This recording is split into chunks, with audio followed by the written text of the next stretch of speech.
Hello everybody. इस video में हम डिस्कस करने वाले हैं एमपीपीएससी के पुराने प्रश्न पत्र और जो नया सिलेबस है 2020 के हिसाब से। आज हम डिस्कस करेंगे मेंस का प्रथम प्रश्न पत्र, उसका खंड आ जो कि इतिहास एवं संस्कृति है।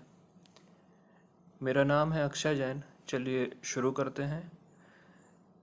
हम कंपैरेटिव स्टडी करने वाले हैं पेपर 1 की। मेंस में क्या सिलेबस है और प्री में क्या सिलेबस है, उसके अकॉर्डिंग हम स्ट्रेटजी तैयार करेंगे कि आगे पढ़ाई कैसे करनी है। तो देखते हैं, प्री में 2 पेपर होते हैं। सामान्य अध्ययन का 2 घंटे का पेपर 200 अंक का, और एप्टीट्यूड का पेपर होता है सामान्य अभिरुचि का 2 घंटे का 200 अंक का।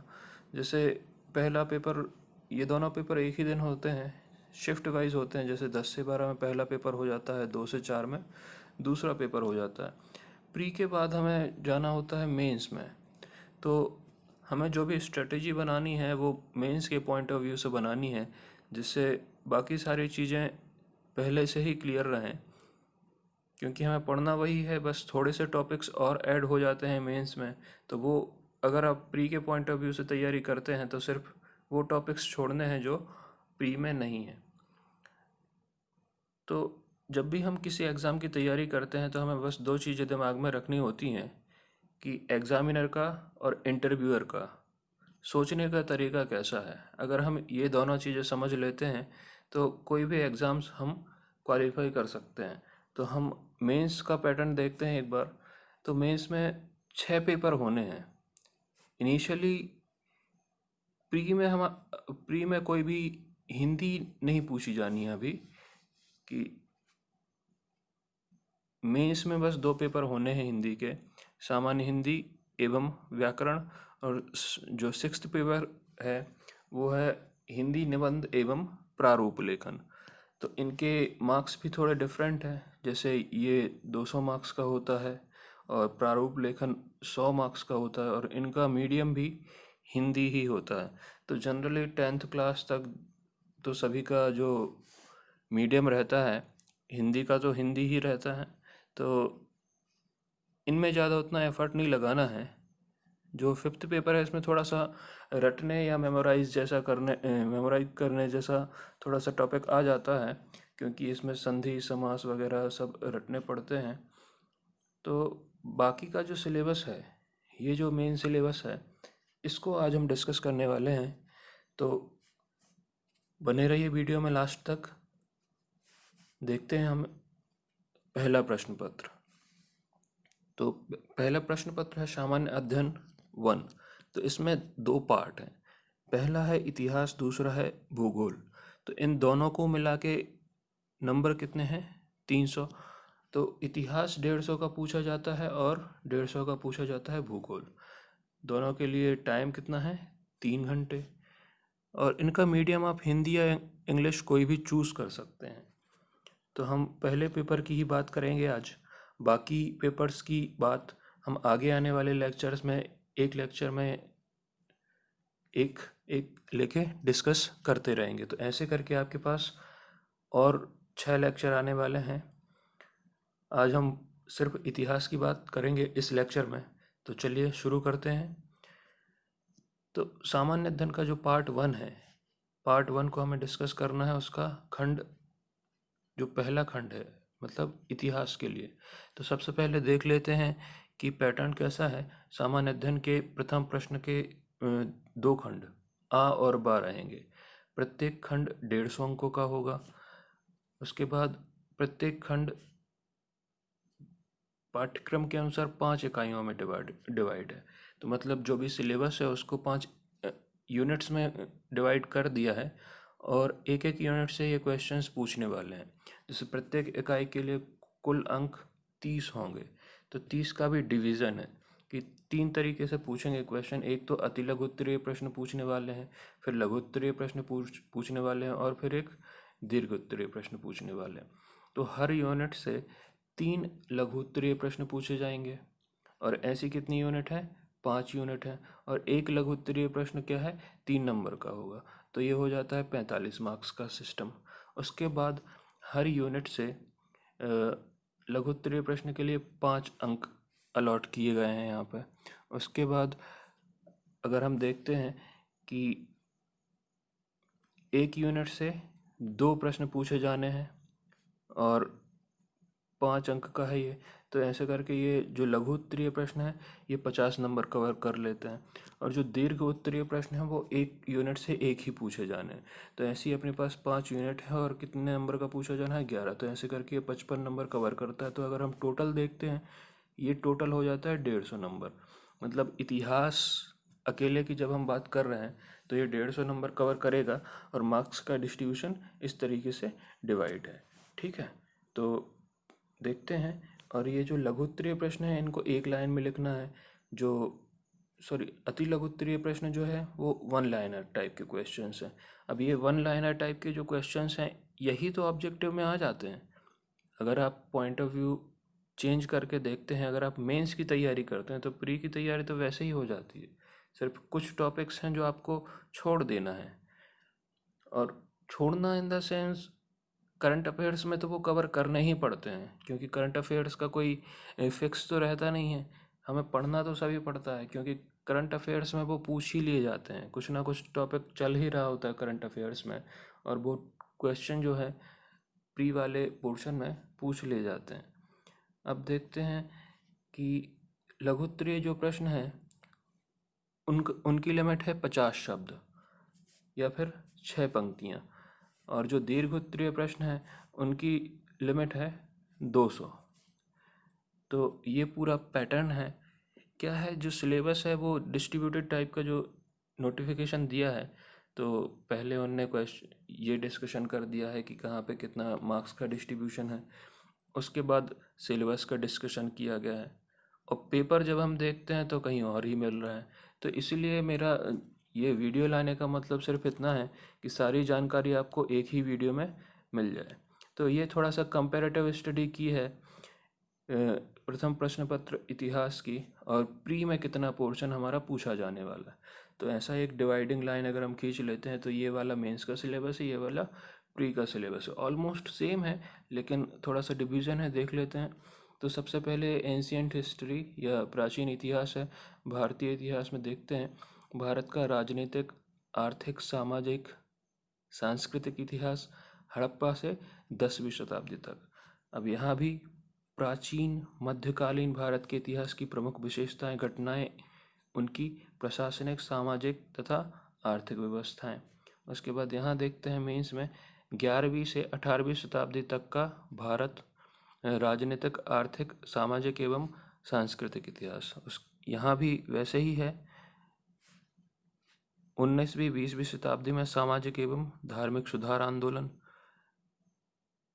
उसके बाद है स्वतंत्रता संघर्ष एवं भारतीय राष्ट्रीय आंदोलन। उसके बाद स्वतंत्रता के पश्चात भारत का एकीकरण एवं पुनर्गठन। तो ऐसे ही करके टॉपिक्स आपको थोड़े से एलाबोरेटेड वे में यहाँ पे देखने मिलेंगे। जैसे यहाँ देखते हैं मुगल शासक और उनका प्रशासन, मिश्रित संस्कृति का अभ्युदय, ब्रिटिश शासन का भारतीय अर्थव्यवस्था एवं समाज पर प्रभाव, ब्रिटिश उपनिवेश के प्रति भारतीयों की प्रतिक्रिया, कृषक एवं आदिवासियों का विद्रोह, स्वतंत्रता आंदोलन। जैसे यहाँ पे स्वतंत्रता संघर्ष या ये सब लिखा हुआ था, वही सब चीज़ यहाँ पे थोड़े से एलेबोरेटेड वे में इनने टॉपिक बना के लिख दिया है। अब देखते हैं भारतीय पुनर्जागरण, राष्ट्रीय स्वतंत्रता आंदोलन एवं इसके नेतृत्वकर्ता, गणतंत्र के रूप में भारत का उदय, राज्यों का पुनर्गठन, मध्य प्रदेश का गठन, स्वतंत्रता प्राप्ति के पश्चात प्रमुख घटनाएं। तो भारत का भी है और मध्य प्रदेश का भी है। तो भारत का तो जनरली हमें क्वेश्चंस कहीं ना कहीं मिल जाते हैं, लेकिन मध्य प्रदेश के क्वेश्चन हर जगह नहीं मिलते हैं। तो मध्य प्रदेश की जो जो भी सीरीज़ है वो मैं अलग से वीडियो में कवर करूँगा। ये कम से कम 8 वीडियो आने वाले हैं सीरीज़ में। 8वां जो भी, जैसे पेपर 1 और पेपर 2 के 2 पार्ट हैं, 2 पार्ट हैं, तो ऐसे करके 4 वीडियो हो जाते हैं पेपर 1 के और पेपर 2 के, और बाकी 4 जो बच्चे हैं वो और ऐड कर लेंगे। तो 8 वीडियो इस सीरीज़ में आएंगे जिसमें सिलेबस और पेपर डिस्कस करेंगे हम। अब देखते हैं थोड़ा सा और है, ये एमपी जीके है प्योर। मध्य प्रदेश की प्रमुख रियासतें: गोंडवाना, बुंदेली, बघेली, होलकर, सिंधिया एवं भोपाल रियासत। तो प्रारंभ से स्वतंत्रता प्राप्ति तक इनको देखना है। अब यहाँ अगर हम प्री के सिलेबस में डिस्कस करते हैं तो प्री में मध्य प्रदेश के इतिहास की महत्वपूर्ण घटनाएं, प्रमुख राजवंश, स्वतंत्रता आंदोलन में मध्य प्रदेश का योगदान। तो यहाँ से एक दो नंबर का पूछ लेते हैं और अपन को पता भी नहीं होता कि कहाँ से क्वेश्चन पूछा गया है। अब यहाँ मेंस में देखते हैं, मध्य प्रदेश में स्वतंत्रता आंदोलन, भारतीय सांस्कृतिक विरासत मध्य प्रदेश के विशेष संदर्भ में, प्राचीन काल से आधुनिक काल तक विभिन्न कला प्रारूपों, साहित्य, पर्व एवं वास्तुकला के प्रमुख पक्ष। उसके बाद मध्य प्रदेश में विश्व धरोहर स्थल एवं पर्यटन, यहाँ भी वैसे ही है। यहाँ पे एक और वर्ड लिखा हुआ है संस्कृति, तो मध्य प्रदेश की संस्कृति इतिहास के साथ ही पूछ ली जाती है। यहाँ देखते हैं प्री में मध्य प्रदेश के प्रमुख त्योहार, लोकगीत, लोक कथाएं, लोक कलाएं एवं लोक साहित्य, मध्य प्रदेश के प्रमुख साहित्यकार एवं उनकी कृतियाँ, मध्य प्रदेश के प्रमुख धार्मिक एवं पर्यटन स्थल जैसे खजुराहो है, ओरछा है, महेश्वर है, ओमकालेश्वर है। तो ये सारे हमें याद करने पड़ेंगे। उनके हम छोटे छोटे एक वीडियो क्लिप्स देखेंगे जिससे माइंड में एक मैप बन जाएगा, फिर हम डिस्कस करेंगे। अब यहाँ पे देख रहे हैं हम क्वेश्चन पेपर्स कि पैटर्न क्या है क्वेश्चन पूछे जाने का।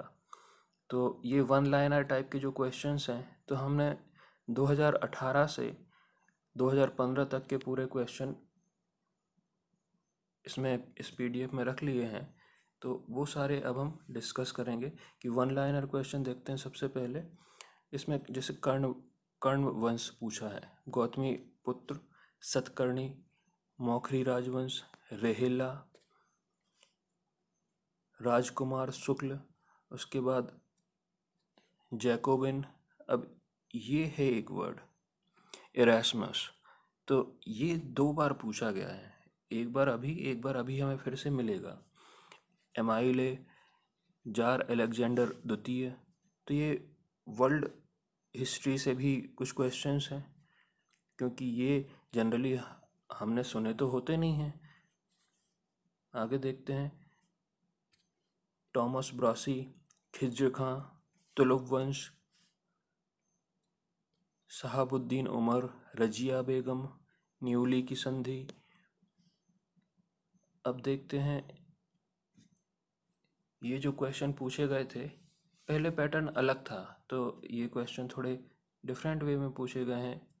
लेकिन अब जो हमारी वर्ड लिमिट होगी लघु उत्तरीय प्रश्नों की, वो 50 वर्ड लिखना है या फिर 5 लाइन का आंसर लिखना है। ठीक है, तो हम देख रहे हैं ये वाले क्वेश्चंस को। यूरोपीय पुनर्जागरण में माइकल एंजेलो के योगदानों को रेखांकित कीजिए। सन 1688 ईस्वी की इंग्लैंड की गौरवपूर्ण क्रांति या रक्तहीन क्रांति के कारणों को उजागर कीजिए। देन भारत में बौद्ध धर्म के उदय की सामाजिक आर्थिक पृष्ठभूमि पर प्रकाश डालिए। तो अब बौद्ध धर्म का ऐसा कुछ मेंशन तो किया नहीं था, लेकिन वो आता किसके अंदर है, प्राचीन इतिहास के अंदर। तो बौद्ध धर्म के क्वेश्चन मिलेंगे आपको, जैन धर्म के क्वेश्चंस मिलेंगे। ठीक है, तो ये सारे हमें ऑलरेडी पढ़ लेने हैं, तो इनसे रिलेटेड जो भी क्वेश्चंस आएंगे वो सारे हमसे बनते जाएंगे। ईसा पूर्व 6ठी शताब्दी में उत्तर भारत की राजनीतिक दशा पर प्रकाश डालिए। फिरोज शाह तुगलक के जन कल्याणकारी कार्यों का वर्णन कीजिए। देन दीन ए इलाही के स्वरूप एवं इसके महत्व का उल्लेख कीजिए। आर्थिक दोहन की व्याख्या कीजिए तथा इसके कारणों की समीक्षा कीजिए। बिरसा मुंडा आंदोलन का एक संक्षिप्त विवरण दीजिए।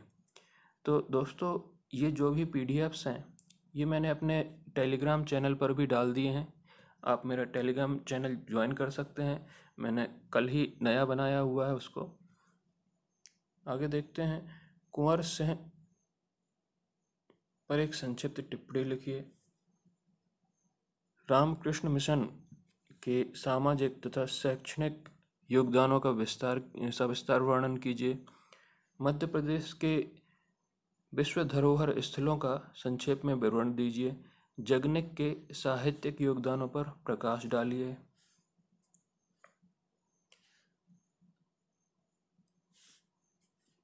सेवनटीन 1889 ईस्वी की फ्रांसीसी क्रांति के सामाजिक एवं आर्थिक कारणों की विवेचना कीजिए। अब जो भी देखो, जो लघुत्तरीय और दीर्घोत्तरीय क्वेश्चंस हैं, इनमें हमें इंटरनल चॉइस मिलने वाली है। ठीक है।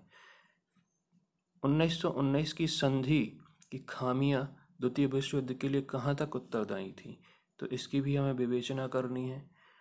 आगे देखते हैं, राजपूत कालीन सामाजिक संरचना की विवेचना करना है। हर्षवर्धन के इतिहास के प्रमुख स्रोतों का उल्लेख करना है। देन 1857 ईस्वी के विद्रोह की असफलता के कारणों को चिन्हित कीजिए तथा इसके महत्व पर प्रकाश डालिए।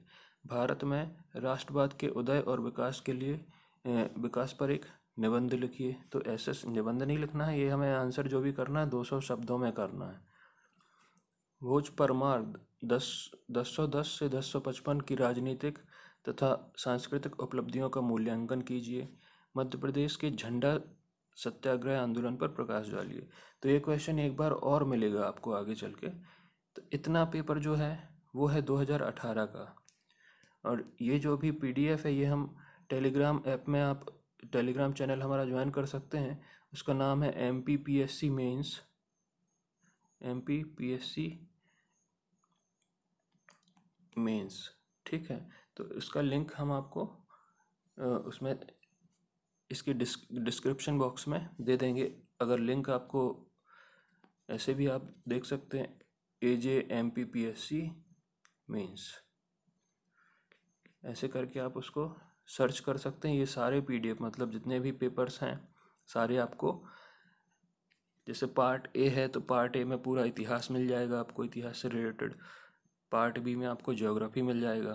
पार्ट जो मतलब जो नेमिंग की है मैंने, 1A 1B 2A में आपको पॉलिटी मिल जाएगा पूरा, 2B में आपको सोशोलॉजी एंड इकोनॉमिक्स मिल जाएगा। 3 नंबर का जो PDF है उसमें साइंस एंड टेक मिल जाएगा। तो पेपर वाइज मैंने सारे उसको नेमिंग की है, तो आप उससे देख सकते हो। आगे देखते हैं, हमें राफेल के बारे में लिखना है, मोंटेस्क्यू के बारे में लिखना है, विशाख दत्त के बारे में लिखना है। देन तराइन का दूसरा युद्ध, अश्वघोष क्या होता है, फिर कलिंग युद्ध के बारे में लिखना है। रामानंद, अल्बेरोनी, ईश्वरचंद्र विद्यासागर चौरा चौरी की घटना। देन सुभद्रा कुमारी चौहान, बिरसा मुंडा। फिर कवि हुए हैं एक भवभूति, पेशवा बाजीराव प्रथम, लॉर्ड माउंटबेटन। देन पुनर्जागरण इटली में ही क्यों प्रारंभ हुआ, इसके कारणों की विवेचना कीजिए। 1789 की फ्रांसीसी क्रांति की पृष्ठभूमि पर प्रकाश डालिए। सिंधु घाटी सभ्यता के पतन पर टिप्पणी लिखिए। देन 10 साला बंदोबस्त के विकास में राजा टोडरमल की योगदान पर प्रकाश डालिए। 1857 के विद्रोह की प्रकृति की विवेचना कीजिए। क्या यह स्वतंत्रता संग्राम था? मध्य प्रदेश के बौद्ध स्थलों की विशेषताओं को रेखांकित करें। उन परिस्थितियों का वर्णन कीजिए जिनमें भारत को स्वतंत्रता प्राप्त हुई। शेर शाह का शासक के रूप में मूल्यांकन करें। मालवा की चित्रकला की विशेषताओं पर प्रकाश डालें। राष्ट्रवाद के विकास में आर्य समाज की भूमिका का विश्लेषण कीजिए। उत्तर वैदिक काल 1000 BC से 600 BC की सामाजिक दशा पर प्रकाश डालें। गांधी जी ने देश के विभाजन को क्यों स्वीकार किया? रूसी क्रांति 1917 के कारणों का विस्तार से वर्णन करें। अकबर को राष्ट्रीय सम्राट क्यों कहते हैं, विस्तार से समझाइए। मध्य प्रदेश में पर्यटन के विकास पर एक संक्षिप्त निबंध लिखिए। सांस्कृतिक उपलब्धियों के आधार पर गुप्त काल को प्राचीन भारत का स्वर्ण युग कहना कहाँ तक उचित रहेगा। तो ये डिस्कशन है, आप ये क्वेश्चन हैं आपके 2017 के क्वेश्चन पेपर के।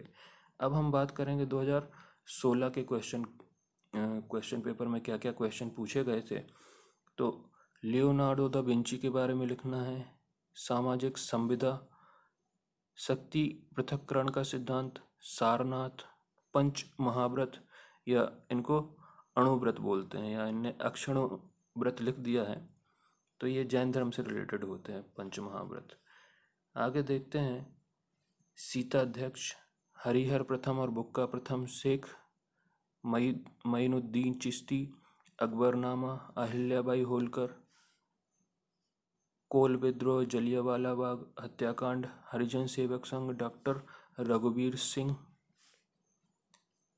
फिर मांडू के बारे में अभी लिखना है।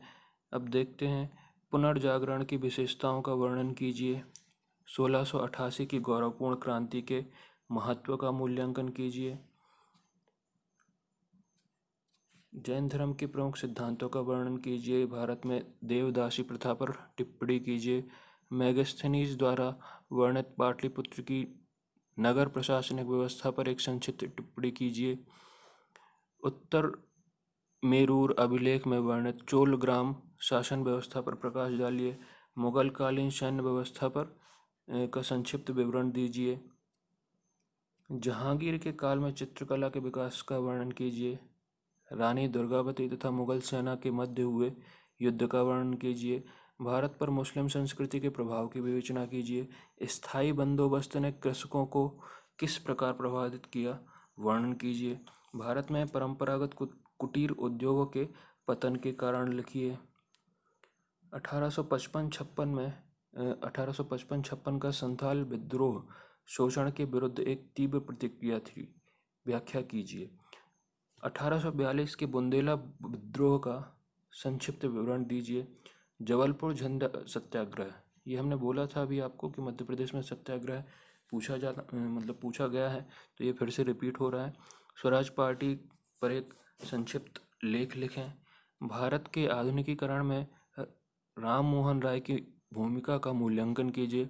उदारवादियों, 1885 से 1905 का मूल्यांकन कीजिए। कांग्रेस ने देश विभाजन को क्यों स्वीकार कर लिया, समझा कर लिखिए। आगे देखते हैं, इंदिरा गांधी राष्ट्रीय मानव संग्रहालय भोपाल का संक्षिप्त विवरण दीजिए।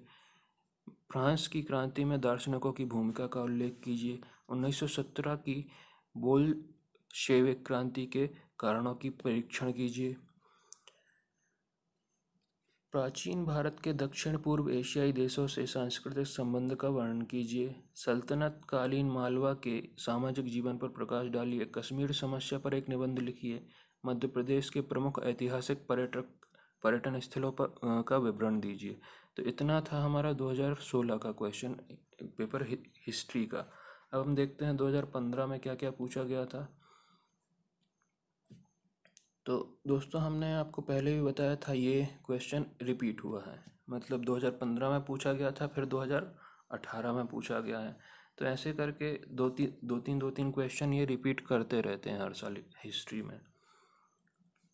देन है बास्तील, फिर ऋग्वेद पूछा गया है, मोहनजोदाड़ो का बृहत स्नानागार, कालिदास। आगे देखते हैं, हल्दी घाटी का युद्ध, अफजल खां घटना, गोपाल कृष्ण गोखले, मुस्लिम लीग, दांडी मार्च, एनी बेसेंट, क्रिप्स मिशन, पूरा पैक्ट, हैदर अली, बालकृष्ण शर्मा नवीन। अब देखते हैं, राष्ट्रीय संघ की असफलता के कारणों का वर्णन कीजिए। बौद्ध धर्म के संरक्षण के रूप में कनिष्क का मूल्यांकन कीजिए। एक विद्वान के रूप में हर्ष पर एक टिप्पणी लिखिए। खजुराहो के मंदिरों का संक्षिप्त में वर्णन कीजिए। हुमायूं की असफलता के कारणों का वर्णन कीजिए। नारदे शाह के आक्रमण और उसके प्रभावों का वर्णन कीजिए। पानीपत के तृतीय युद्ध के परिणामों का वर्णन कीजिए। कर्नाटक युद्ध किन के बीच हुए, इनका क्या परिणाम हुआ। अष्टप्रधान पर एक टिप्पणी कीजिए। उन कारकों का वर्णन कीजिए जिन्हें भारतीय राष्ट्रवाद के उत्थान में सहायता की। सूरत की फूट पर एक टिप्पणी लिखिए। गांधी इरविन समझौता का संक्षिप्त वर्णन कीजिए। लॉर्ड बेलेजली की सहायक संधि का संक्षेप में वर्णन कीजिए। स्वामी दयानंद एवं आर्य समाज के योगदान पर प्रकाश डालिए। प्रथम विश्व युद्ध के कारणों का विस्तार से वर्णन कीजिए। औरंगजेब की धार्मिक नीति का वर्णन कीजिए, इसके क्या परिणाम हुए। ब्रिटिश आर्थिक नीतियों का भारतीय अर्थव्यवस्था पर क्या प्रभाव पड़ा, वर्णन कीजिए। भोज परमार की उपलब्धियों के आधार पर उसका मूल्यांकन कीजिए। रियासतों का भारत संघ में विलय एक कठिन समस्या थी, इसका समाधान किस प्रकार किया गया। तो इतने क्वेश्चंस पूछे गए थे हमारे 2015 के क्वेश्चन पेपर में। तो यहाँ पर इतिहास हमारा ऑलमोस्ट कवर हो जाता है कि इतिहास को हमने प्री और मेंस के हिसाब से डिस्कस किया है। तो ये वीडियो अगर आपको हेल्पफुल लगते हैं तो चैनल को सब्सक्राइब कीजिए, वीडियो को लाइक कीजिए, शेयर कीजिए अपने दोस्तों के साथ। और जो भी टेलीग्राम ग्रुप का लिंक है वो मैं डिस्क्रिप्शन बॉक्स में डाल दूंगा, तो वहाँ से आप ये PDF डाउनलोड कर सकते हैं। Thank you guys.